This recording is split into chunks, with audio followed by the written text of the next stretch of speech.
이런 사랑 받아 보셨습니까? 라는 제목으로 말씀의 은혜를 나누고자 합니다.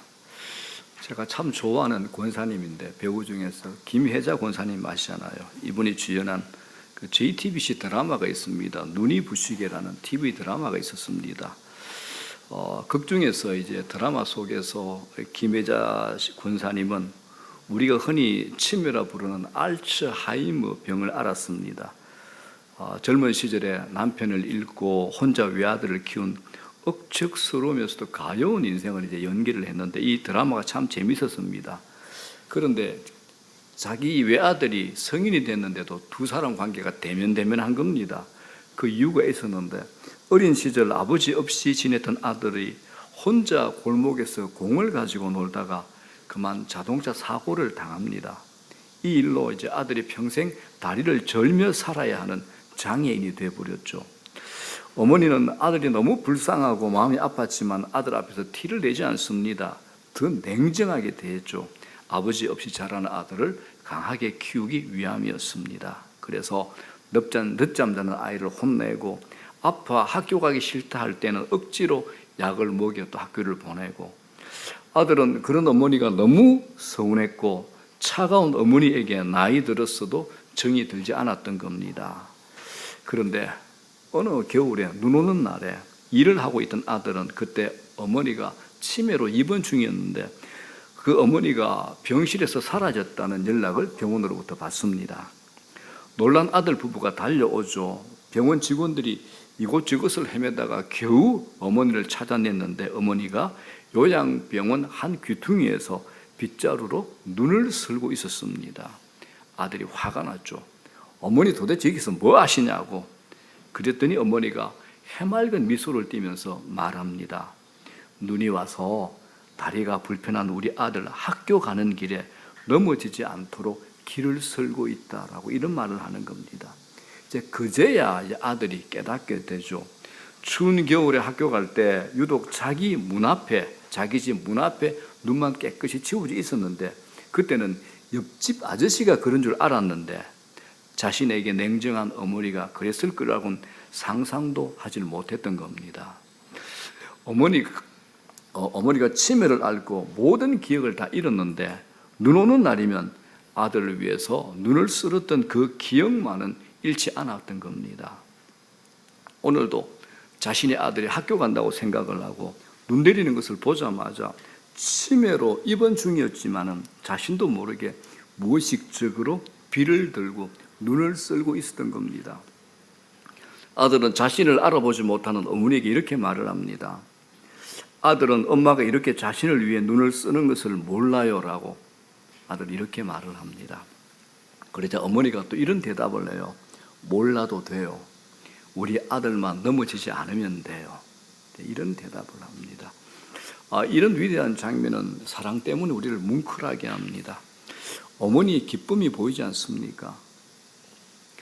성경을 보면 예수님은 당신이 하고 싶은 이야기를 위해서 종종 수상해 보이는 인물을 사용하신다는 것을 알 수 있습니다.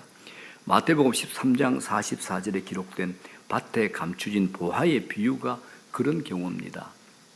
다 같이 한번 읽어볼까요? 시작. 천국은 마치 밭에 감추인 보화와 같으니 사람이 이를 발견한 후 숨겨두고 기뻐하며 돌아가서 자기의 소유를 다 팔아 그 밭을 사느니라. 천국은 밭에 묻혀있는 보물에 비길 수 있습니다. 그 보물을 찾아낸 사람은 그것을 그 자리에 다시 묻어두고, 자기 땅이 아니니까 밭에 감추어진 보물을 본 기쁨 때문에 집으로 돌아가서는 있는 것을 다 팔죠. 그리고 그 밭을 사서 자기 것으로 삼는다, 이런 얘기입니다. 이걸 좀 드라마틱하게 한번 만들어 볼게요. 한 남자가 절친한 친구의 밭을 느긋하게 걷고 있던 중에 밭에 돌출된 바위에 발을 찢습니다. 이상해서 손으로 땅을 조금 파보니까 그건 바위가 아니었던 거야. 최고의 보화가 담긴 커다란 보물 상자의 한 귀퉁이였던 겁니다. 그걸 발견한 남자가 자신이 무엇을 찾았는지 그 밭의 주인인 친구에게 말하기는커녕 그 상자를 도로 땅속 깊숙이 파묻고는 그 밭을 자신이 사겠다고 제안을 하죠. 주인 친구가 갑작스러운 제안에 놀랍니다. 물어보죠. 자네 그 밭을 왜 사려고 하는가? 이유를 말할 수 없는 그 사람이 대충 얼버무립니다. 그냥 다른 것보다 풀도 더 예쁘고 흙도 너무 예뻐, 잡초도 정이가 아마, 이런 말도 안 되는 얘기를 하죠. 그러자 주인 친구는 팔 이유가 없잖아요. 그래서 농담으로 주위에 형성된 가격보다 수십 배가 넘는 가격을 제시합니다. 그랬음에도 불구하고 이 남자가 가격을 듣자마자 좋아 하고 외친 후에 돈을 가져오기 위해서 집으로 달려가죠. 문제가 있습니다. 이 남자에게 그만한 돈이 없다라는 거죠. 그 밭을 사기 위해 자기의 모든 것을 다 팔아야 됩니다. 창고 세일을 하고 은행에 한도까지 이제 대출을 받고 빌릴 만한 모든 사람에게 돈을 다 빌립니다. 말 그대로 모든 것을 다 포기한 겁니다.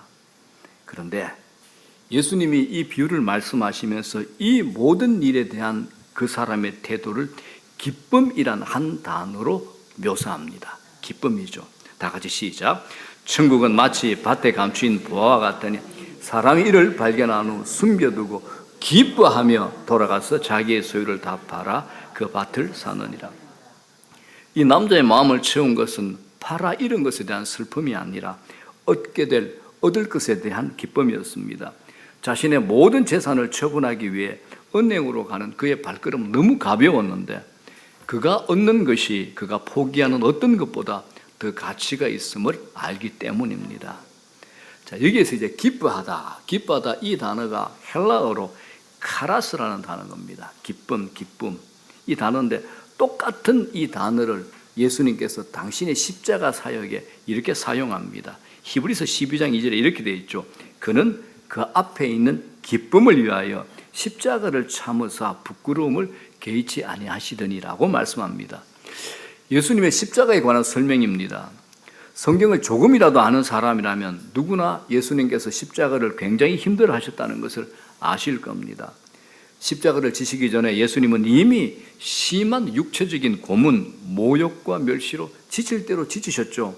그 몸에서 피가 몸에서 서서히 빠지고 호흡이 점점 힘들어지고 오랫동안 십자가에 매달려 있으므로 결국 심장마비나 질식, 쇼크로 숨지는 아주 고통스러운 십자가 죽음을 당하셨습니다.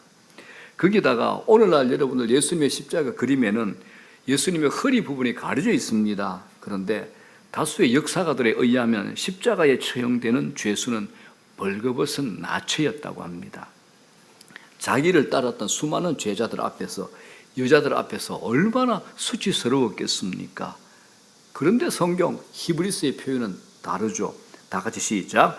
그는 그 앞에 있는 기쁨을 위하여 십자가를 참으사 부끄러움을 개의치 아니하시더니, 인간의 한계를 넘어서는 치욕과 수치와 저주의 십자가를 참으시고 군중들의 조롱과 야유에도 부끄러움을 무시하고 지나치셨다라고 성경은 예수님을 설명합니다.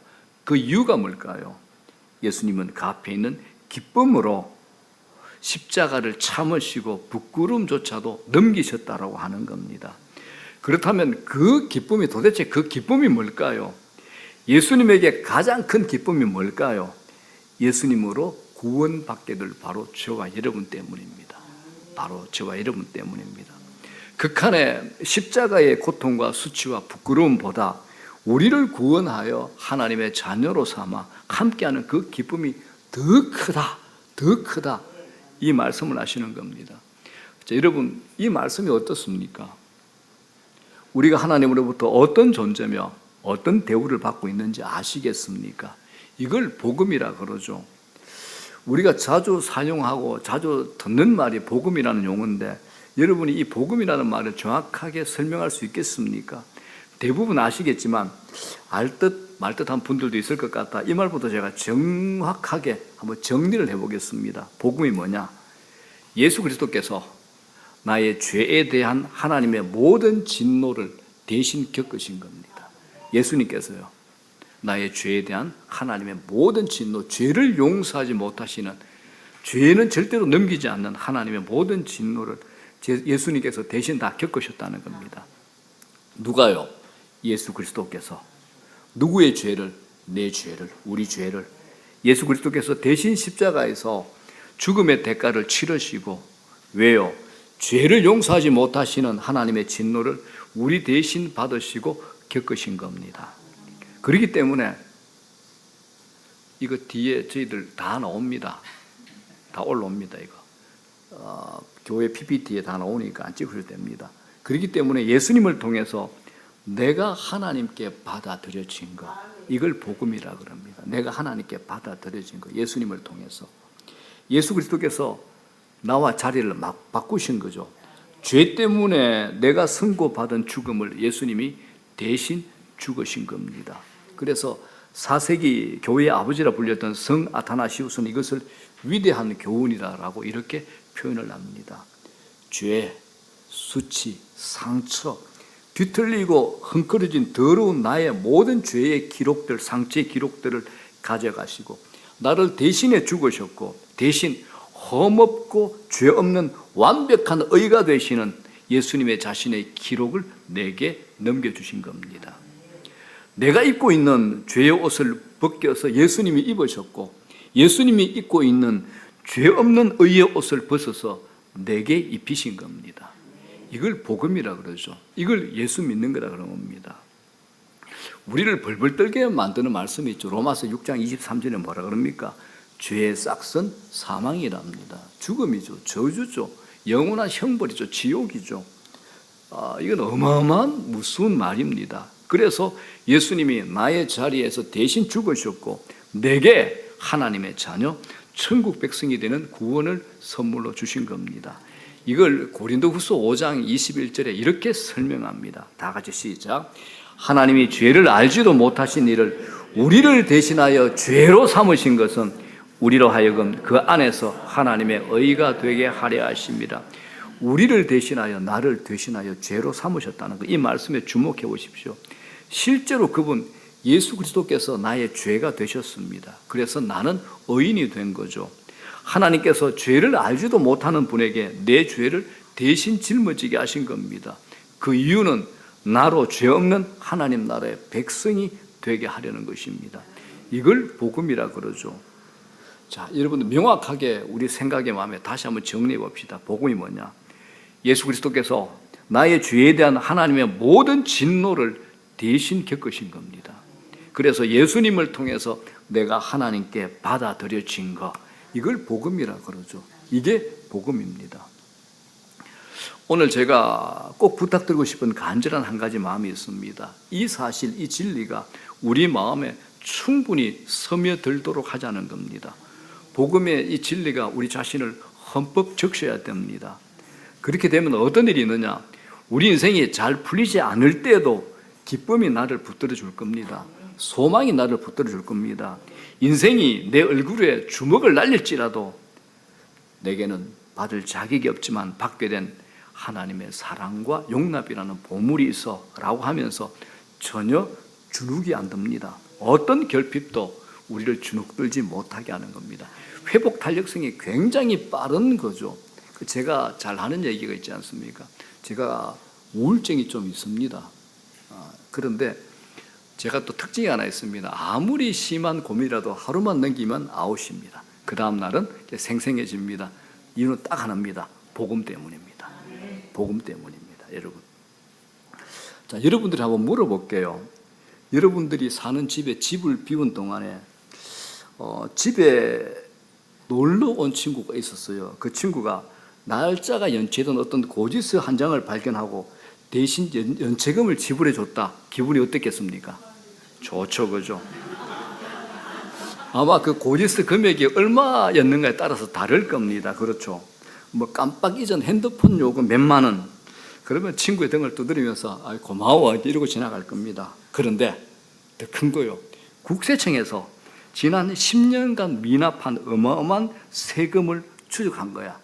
그날 나를 감옥에 들어가기 위해서 왔었는데 내가 그걸 피해서 집을 비운 상태였는데 그때 온 친구가 그 국세청 직원과 얘기를 하다가 그 부채를 해결해 준 것이라면 그냥 그의 등을 두드리면서 고마워하진 않을 겁니다. 친구의 발밑에 엎드려 가지고 친구 고마워, 무엇이든지 말만 해 라고 이렇게 말을 할 거죠. 우리를 사랑하는 하나님의 사랑이 이런 방식입니다. 종교와 다른 거죠. 자, 여러분, 종교와 우리 복음이 왜 다른가 이렇게 구분할 수 있습니다. 종교는 내가 섬기는 신에게 먼저 무언가를 해주고 그의 말을 들어야 됩니다. 그러면 그 신이 나를 받아주죠. 이렇게 되죠. 먼저 나는 그 신께 순종한다. 그래서 나는 그 신께 용납받습니다. 이걸 종교라 그러죠. 근데 복음이 뭡니까? 그분이 먼저 나를 사랑하신 겁니다.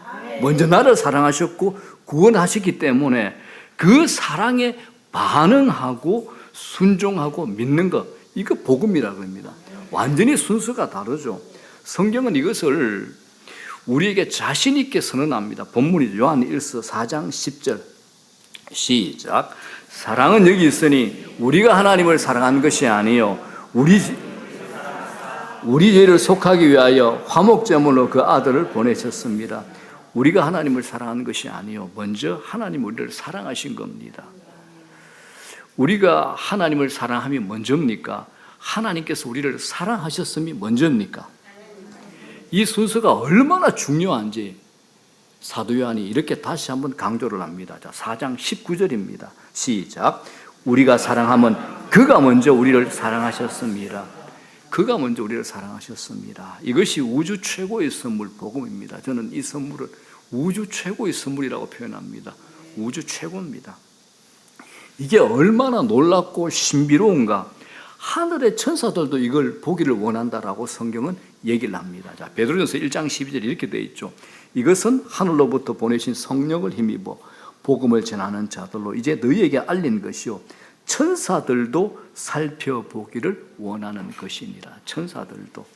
그들이 복음을 전하고 있는 일들은 여러분들을 위한 겁니다. 이 일들은 천사들도 보고 싶어 합니다. 이런 뜻입니다.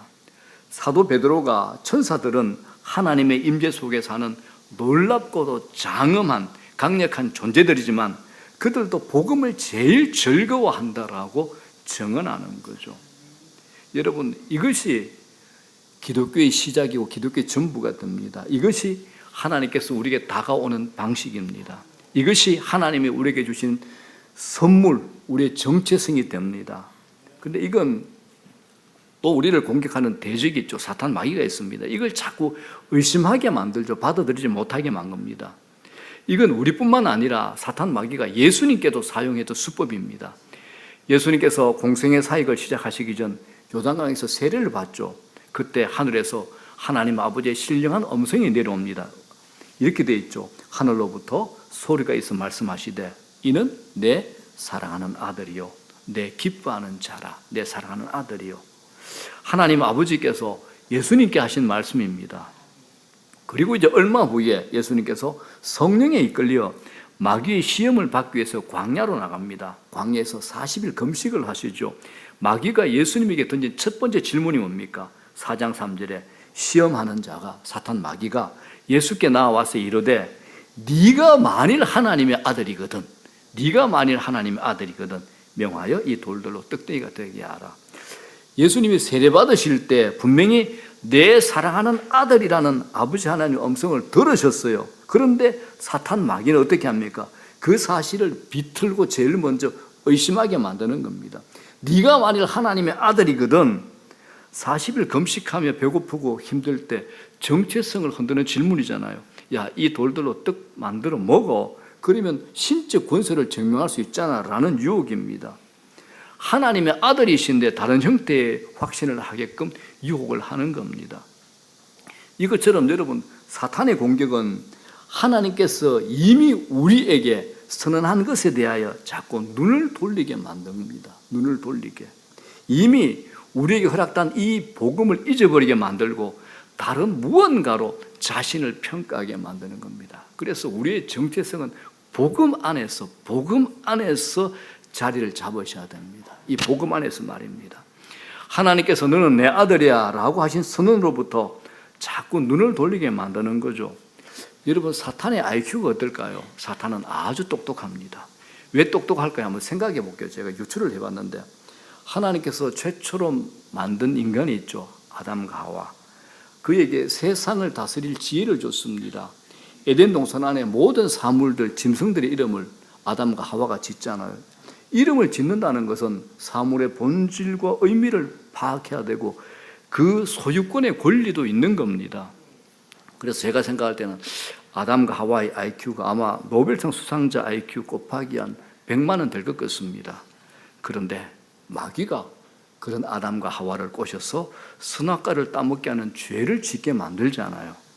사탄은 아담과 하와보다 머리가 약간 더 뛰어난 것 같습니다. 그래서 머리 좋은 사탄의 의심과 질문에는 언제나 약간의 진실이 담겨 있습니다. 우리의 실패를 정확하게 집어내죠. 예를 들면 우리에게 나보다 더 훌륭한 그리스도인을 보여주면서 야, 저 사람 봐라. 저 친구는 언제나 진실하고 밝고 웃음이 있거든. 성경 지식도 풍성하거든. 그런데 넌 어때?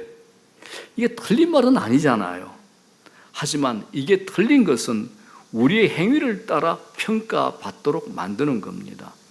마귀는 우리를 열등감과 두려움에 빠지게 만들어 전전긍긍하고 염려하는 인생을 살도록 만드는 것이 목적이죠. 하나님께서 먼저 우리에게 약속하신 넌 이미 내 자녀야. 나는 네 애비거든. 아버지는 너 인생 책임지는 존재야. 이 선언으로부터 자꾸 눈을 돌리게 만들고 다른 것을 보게 만드는 겁니다. 복음 안에 있는 우리의 정체성을 끊임없이 공격을 하죠. 우리의 죄를 지적하는 두 가지 존재가 있는데 한 분과 그놈들이 있습니다. 한 분은 성령, 그놈들은 누굴까요? 사탄, 마귀들입니다. 사탄과 성령 모두 우리의 죄를 지적합니다. 하지만 둘의 방식과 목적이 완전히 다릅니다. 사탄은 우리의 행위를 통해서 우리의 정체성을 자꾸 무너뜨립니다. 그러나 성령은 그리스도께서 우리에게 선언하신 것을 시작으로 우리가 우리의 행위를 다시 세우도록 도와주시는 겁니다. 사탄은 우리의 실패를 이용해서 우리를 두들겨 팹니다. 반면에 예수님과 성령은 우리의 정체성을 세워주죠. 예수님은 매일 매순간 우리에게 이렇게 말씀하십니다. 너는 내 사랑하는 자녀야. 내 기뻐하는 자거든. 그렇게 살아라 라고 말씀합니다. 반면에 사탄은 어떻게 할까요? 야, 네 꼬라지 안 봐. 네 상황을 한번 쳐다봐. 얼마나 네가 형편없게 살고 있나. 네 같은 것이 하나님의 자녀일 리가 없어. 하나님이 이미 너를 포기해서 너로부터 고개를 돌렸어. 자, 질문해야죠. 여러분들은 주로 누구의 목소리를 듣고 사십니까? 누구의 목소리를 듣고 사십니까? 이 둘에는 엄청난 영원한 차이가 있는 겁니다. 자, 요한복음 8장을 보게 되면 우리가 잘 아는 한 사건이 나옵니다. 한 여인이 간음을 하다가 현장에서 잡혔어요. 당시에 율법을 적용하면 그 여자는 돌로 쳐 죽이게 돼 있습니다. 그런데 이 여자를 어떻게 처리해야 될지 당시 엘리트 서기관과 바리새인들이 예수님께 질문을 던진 겁니다. 이 질문에 함정이 있습니다. 예수님께서 율법에 따라 돌로 그 여자를 쳐 죽이라고 말하면 예수님께서 하신 말씀이 뭐죠? 원수까지도 사랑하라는 예수님 자신의 가르침을 위배하는 모순에 빠지게 됩니다. 반대로 간음한 여인을 처벌하지 마십시오라고 대답할 경우에는 그들은 예수님을 율법 파괴자로 고발을 할 겁니다. 이 질문에 예수님께서 기가 막힌 하늘나라의 답변을 이렇게 하셨어요. 너희 중에 죄 없는 자가 먼저 돌로 치라 그럽니다. 너희 중에 죄 없는 자가. 율법의 기준으로 그 여자를 돌로 쳐 죽여도 된다. 하지만 율법의 기준으로 자신이 죄가 없고 의롭다고 자부할 수 있는 사람만이 돌로 쳐 죽일 수 있다라는 겁니다. 이 말에 누가 감히 돌을 들 수 있으며 예수님을 공격할 수 있었겠습니까? 예수님을 함정에 빠뜨릴 기회에 잡았다고 의기양양했던 종교 지도자들은 할 말을 잃어버리고 그 자리를 슬그머니 도망을 갑니다. 이제 예수님하고 간음하다가 현장에 잡힌 그 여자 두 사람만 남았습니다.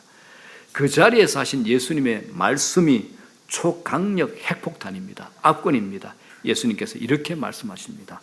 나도 너를 정죄하지 아니하노니 가서 다시는 죄를 범하지 말라라고 합니다. 자, 오늘 설교와 연결해서 이 말씀에 가장 중요한 게 뭘까요? 이걸 맞추시는 분은 제가 책을 한 권 선물 드리겠습니다. 오늘 설교와 연결해서 이 말씀에 가장 중요한 게 뭘까요? 말의 순서입니다. 나도 너를 정죄하지 않는다. 이 약속이 먼저 왔죠. 그리고 가서 다시는 죄를 범하지 말라라는 명령이 따라온 겁니다. 자, 약속이 먼저 왔고 명령이 그 다음입니다. 이게 왜 중요하냐 하면 우리는 늘 반대로 합니다. 순서를 뒤집죠. 네가 가서 죄 짓지 않는다면 하나님은 너를 용납해 줄 거다. 이렇게 생각하고 살아갑니다. 이걸 종교라 그러죠. 복음이 아닙니다. 이게 우리 몸에 배어있는 유전적인 삶의 방식입니다. 바꿔야 됩니다, 여러분. 복음으로 뒤집으셔야 됩니다. 우리를 의롭다라고 인정하시고 바라보신다는 하나님의 약속이 먼저입니다. 명령은 그 다음이죠. 자, 이점에서 아직도 머릿속에 또 마음속에 의심과 불신을 가지고 이 복음의 완전함을 받아들이지 못해서 하나님께서 우리에게 선물로 주신 정체성에 대해서 머뭇거리는 분이 있을 겁니다. 몇 가지 이유가 있을 테지만 아마 이런 이유 때문일 겁니다. 첫 번째, 자신의 과거의 삶의 오점과 실패를 떨어내지 못한 경우가 있을 겁니다. 야, 네가 얼마 전에 한 짓 한번 봐. 너 실패자야. 너 또 실패했잖아. 너 아무짝에도 쓸모없어. 이건 우리 마음속에 말을 거는 사탄의 음성입니다. 어떻게 해야 될까요? 복음 안에서 당신의 정체성, 우리의 정체성을 받아들이셔야 됩니다. 어쩌면 계획만큼 보란듯이 성공 못했을 수도 있습니다. 부모나 배우나 배우자나 친구, 가족들을 실망시켰다고 생각할 수 있습니다. 탐탁지 않아 하는 그들의 시선을 느낄 수가 있죠. 실제로 말을 돌려서 너 실망이다, 너 그것밖에 안 되냐라고 말하기도 할 겁니다. 이럴 때 여러분 어떻게 하느냐? 자신에게 복음을 선포하는 겁니다. 자신에게. 나는 이미 예수님으로 인해서 하나님께로부터 완전한 인정을 받아서 중요한 것은 사람의 평가나 인정이 아니라 하나님의 인정이야 라고 선포하는 겁니다. 그때 자기의 정체성이 회복되면서 자기 인생, 자기 시간, 자기 삶을 살아갈 수 있는 새 힘을 얻게 되고 나도 모르게 변하고 있는 자신을 발견하게 될 겁니다. 그 일을 누가 하십니까? 내 안에 계신 성령께서 나를 도우시며 하게 하시는 겁니다. 두 번째입니다. 삶에 나타난 미약한 성령의 열매 때문에 불안할 수 있습니다. 구원받았다는 내가 어쩌면 이렇게 엉망진창일 수 있지라고 생각할 수 있습니다. 목사님, 저도 그렇습니다.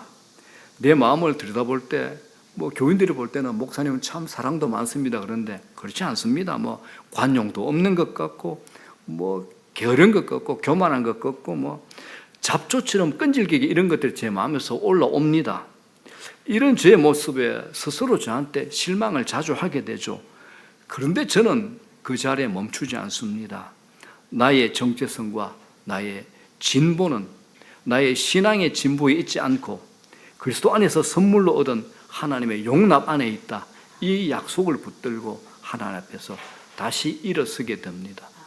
목사라서 아무리 큰 교회 목회자라서 아무리 훌륭한 사람이라서 여러분 절대 사람들이 그렇게 멋지지 않습니다. 누구에게나 좌절이 있고 불안이 있고 절망이 있고 두려움이 있습니다.